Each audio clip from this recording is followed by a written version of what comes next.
आज की एक कहानी उत्तर प्रदेश के एक छोटे से गांव की है, जहां पर एक प्रवीण नाम का लड़का रहा करता है। प्रवीण जो कि पढ़ने लिखने के बाद एक प्राइवेट जॉब किया करता है और उससे उनके घर का गुजारा हुआ करता है। प्रवीण के घर में उसकी एक छोटी बहन है और एक उसकी माँ है और एक उसके पिता हैं। यह चार लोग एक घर के अंदर रहा करते हैं। मिडिल क्लास फैमिली है, ज्यादा पैसे वाले वो लोग नहीं हैं। इससे पहले प्रवीण के पिता जॉब किया करते थे, उससे घर का घर चला करता था। लेकिन जब से प्रवीण कमाने लगा था, उसके बाद उसके पिता ने जॉब करना बंद कर दिया था। अब प्रवीण शादी के योग्य हो गया था, तो उसके पिता उसकी शादी की चिंता करते हैं और एक लड़की से उसकी शादी करा देते हैं। लड़की का नाम होता है अंजलि, जो कि देखने में काफी ज्यादा खूबसूरत है। उसके घर में उसका एक भाई है बड़ा, जिसकी शादी हो चुकी है और उसके पिता की बीमारी के चलते मौत हो गई है, और एक माँ है। अब अंजलि का परिवार भी मिडिल क्लास फैमिली था, ज्यादा पैसे वाले वो भी नहीं थे, तो दोनों की शादी हो जाती है और शादी बड़ी धूमधाम से हुई थी। अंजलि दुल्हन बनकर प्रवीण के घर में आ चुकी थी। अब जैसे अंजलि दुल्हन बनकर प्रवीण के घर में आती है, तो अड़ोस पड़ोस में चर्चा होने लगती है, क्योंकि अंजलि देखने में बहुत ही ज्यादा खूबसूरत थी। तो चारों तरफ लोग कहने लगते हैं कि प्रवीण की बहू तो बहुत ही खूबसूरत है और प्रवीण तो इसके मुकाबले कुछ भी नहीं है।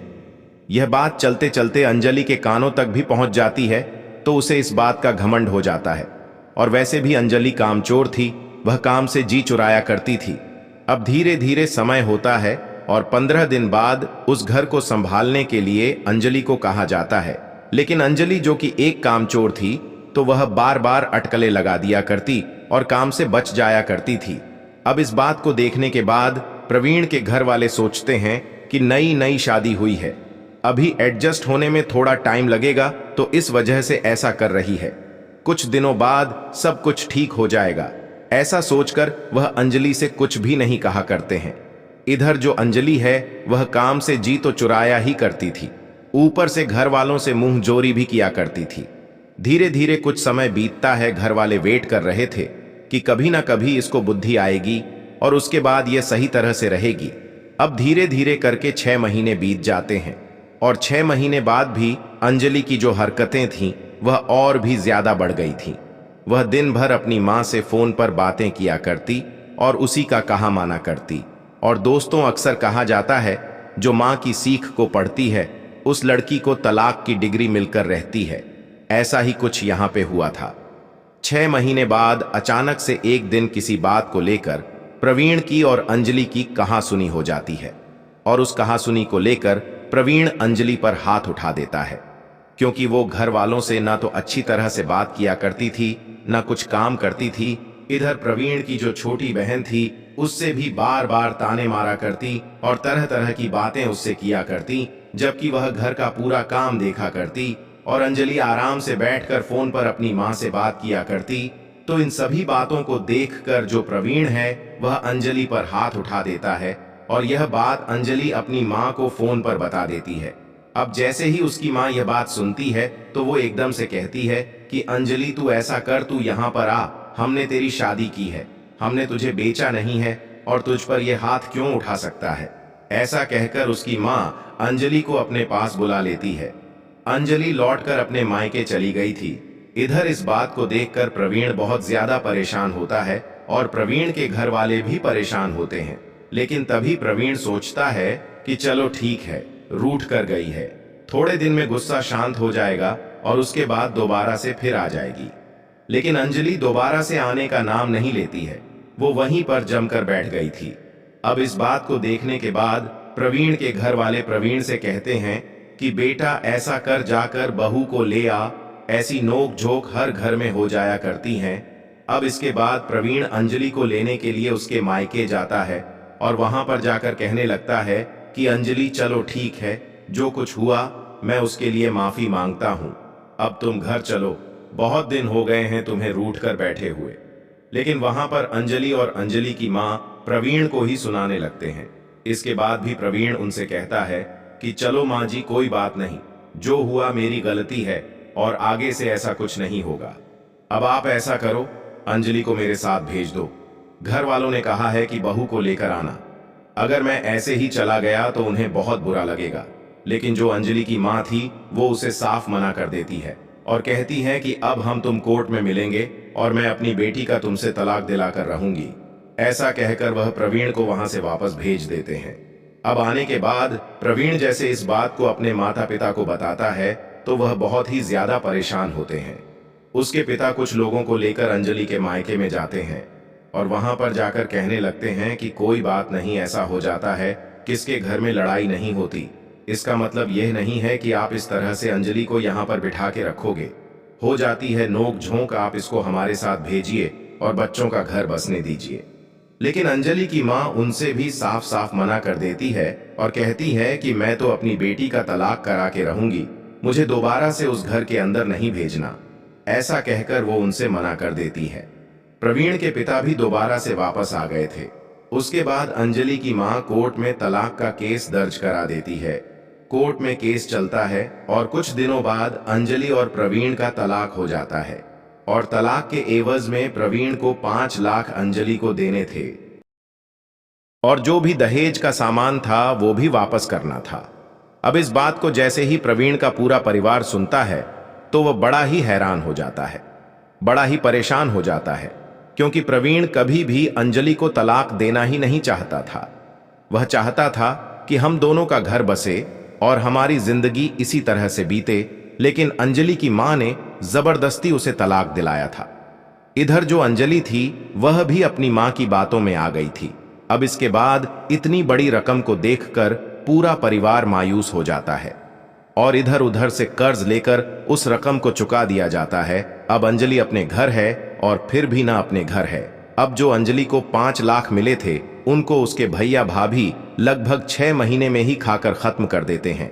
अब 6 महीने तक तो अंजलि को अच्छी तरह से उस घर के अंदर रखा जाता है, लेकिन जैसे ही 6 महीने में वो तलाक के पैसे खत्म हुए थे तो उसके बाद अंजलि की भाभी अंजलि को ताना देने लगती है और बात बात पर उसे खरी खोटी सुनाने लगती है। अब इस बात को जैसे ही अंजलि देखती है तो घर के कामकाज में भी अच्छी तरह से हाथ बटाया करती है और कोशिश किया करती है कि मेरी भाभी मुझसे बार बार लड़ाई ना करे और सब कुछ अच्छी तरह से चलता रहे। तभी उसके 1-2 महीने बाद अंजलि की मां का भी देहांत हो जाता है किसी कारण से, और उसके बाद अंजलि के घर में अंजलि के भैया भाभी वही लोग रह जाते हैं। अब अंजलि के भैया बाहर किसी कंपनी में काम किया करते थे तो अंजलि को भी अपने साथ वहां पर ले जाते हैं और उस कंपनी में उसको नौकरी लगा देते हैं। अंजलि जो कि पूरे दिन भर कंपनी में नौकरी किया करती और शाम को अपने भैया के लिए रोटियां बनाया करती। इसी तरह से उसका जीवन चलने लगता है। इधर जो प्रवीण है वो बहुत ही उदास रहा करता और उसके सर पर 5 लाख का कर्जा भी था, तो वह कर्जे को चुकाने के लिए थोड़ी दूर जाकर एक कंपनी में काम करने लगता है। जहां पर सैलरी अच्छी थी तो वहीं पर रहकर उस कंपनी में जॉब किया करता और जो भी पैसे उसे जॉब से मिला करते बचा करते उनको अपने घर भेज दिया करता।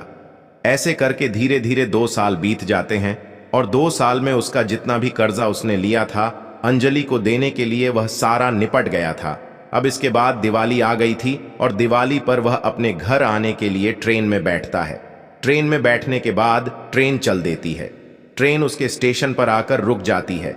जैसे ही ट्रेन रुकती है तो उससे प्रवीण बाहर निकलता है और बाहर निकलने के बाद वह देखता है कि वही अंजलि जिससे 2 साल पहले उसका तलाक हुआ था वह एक बेंच पर बैठी हुई है। काफी मायूस दिखाई दे रही है और साधारण से कपड़े उसने पहने हुए हैं। उसके चेहरे की चमक मानो गायब ही हो चुकी है। अब जैसे ही प्रवीण अंजलि को देखता है तो उससे रुका नहीं जाता, रहा नहीं जाता। वह एकदम से जाकर अंजलि के पास उसी बेंच पर बैठ जाता है। अब जैसे ही वो आकर बैठा था अंजलि उसकी तरफ देखती है और मन को मायूस कर लेती है और भावुक सी प्रतीत होने लगती है। अब इसके बाद प्रवीण अंजलि से कहता है कि अंजलि सुनाओ तुम्हारे क्या हाल चाल हैं। अब इस बात को जैसे ही अंजलि प्रवीण के मुंह से सुनती है तो एकदम से भावुक हो जाती है और फूट फूट कर रोने लगती है और प्रवीण को अपने गले से लगा लेती है। अब जैसे ही प्रवीण उसकी यह हालत देखता है तो वह थोड़ा सा आश्चर्य में हो जाता है, क्योंकि यह वही अंजलि थी जो जब उसके पास रहा करती थी तो किसी को अपने सामने कुछ समझती ही नहीं थी। वो अपने घमंड में चूर रहा करती और किसी से भी सीधे मुंह बात नहीं किया करती। उसके बाद प्रवीण उसे शांत कराता है और पूछता है कि अंजलि, सब कुछ ठीक तो है ना। अब इस बात को सुनने के बाद अंजलि बताती है अपनी कहानी। वह कहती है कि प्रवीण, मुझे माफ कर दो, मुझसे बहुत बड़ी गलती हो गई। अगर हो सके तो मुझे अपना लो। मैंने अभी तक शादी नहीं की है। तुमसे तलाक होने के बाद जिस माँ के चक्कर में आकर मैंने तुम्हें तलाक दिया था, वो माँ भी कुछ दिनों बाद चली गई। और जो पैसे तुमने तलाक के एवज में मुझे दिए थे, वो सारे मेरे भैया भाभी ने खर्च करा दिए। अब इसके बाद मैं एक कंपनी में काम किया करती हूँ, जहां पर मेरे भैया काम किया करते हैं। और कंपनी से आने के बाद भैया के लिए खाना बनाना पड़ता है और मेरी जिंदगी बड़े ही कष्ट में बीत रही है। अगर हो सके तो मुझे माफ कर दो और मुझे अपना लो। अब इस बात को सुनने के बाद प्रवीण भी थोड़ा सा भावुक हो जाता है, क्योंकि यह वही अंजलि थी जिससे प्रवीण कभी प्यार किया करता था। अब उसके बाद प्रवीण कुछ सोच विचार में पड़ जाता है। वह सोचने लगता है कि यार, मैंने भी शादी नहीं की, तो क्यों ना इसको एक और मौका दे दिया जाए। ऐसा सोचकर वह अंजलि से कहता है कि ठीक है अंजलि, तुम मेरे साथ चलो। इतनी ही देर में अंजलि के भैया भाभी आ जाते हैं, क्योंकि वो लोग कहीं पे कुछ सामान लेने के लिए गए थे और अंजलि को स्टेशन पर ही बैठा कर गए थे। अब जैसे ही वो प्रवीण को अंजलि के साथ देखते हैं तो एकदम से प्रवीण पर बरस पड़ते हैं और कहते हैं कि तू होता कौन है इसको हाथ लगाने वाला, दूर हट। इससे अब इस बात को जैसे अंजलि देखती है तो वह एकदम से अपने भैया भाभी पर चढ़ बैठती है और कहती है कि तुम लोगों ने मेरी जिंदगी खराब कर दी। अगर तुम लोग उस समय मुझे समझा देते कि ऐसा करना ठीक नहीं है, इससे जिंदगी बर्बाद हो जाती है, तो आज मेरी ये हालत नहीं होती। अब इस बात को सुनकर उसके भैया भाभी भी एकदम हैरान हो जाते हैं और सोचने लगते हैं कि आखिर इसे ऐसा क्या हुआ। लेकिन अंजलि उनको झल्लाते हुए मना कर देती है। कहती है कि मुझसे कोई मतलब रखने की जरूरत नहीं है, मैं अपने पति के साथ दोबारा जा रही हूँ। इसके बाद राहुल और अंजलि वहां से सीधे राहुल के घर पहुंच जाते हैं और वहां जाकर जैसे ही अंजलि घर के अंदर एंटर करती है तो सामने उसकी सासू माँ बैठी हुई थी और उसके ससुर जी बैठे हुए थे। वो देखते ही एकदम से कहते हैं कि बेटा, इसे घर के बाहर ही रखना, इसको तू क्यों लेकर आया है? इसकी वजह से 2 साल से तूने कितनी मेहनत की है, इसके बारे में हमें ही पता है। 2 साल से तूने अपने घर के दर्शन नहीं किए और तू दोबारा से इसको ले आया। उसके बाद प्रवीण अपने माता पिता को समझाता है और कहता है कि पिताजी, अब ये पहले जैसी अंजलि नहीं रही है। यह मेहनत करती है और काम में अपना जी लगाती है। घर वाले भी समझ जाते हैं, सोचने लगते हैं कि बेटे की शादी नहीं हुई है, अब दोबारा से भला किससे शादी करेंगे। उसके बाद अंजलि और प्रवीण की दोबारा से शादी हो जाती है और दोनों उस घर के अंदर हंसी खुशी रहा करते हैं। अब अंजलि अपने सास ससुर का अच्छे से ख्याल रखा करती, टाइम पर उन्हें खाना बनाकर दिया करती और अपनी ननद को भी अच्छी तरह से रखा करती। इधर अपने पति का भी बहुत ज्यादा ख्याल रखा करती थी।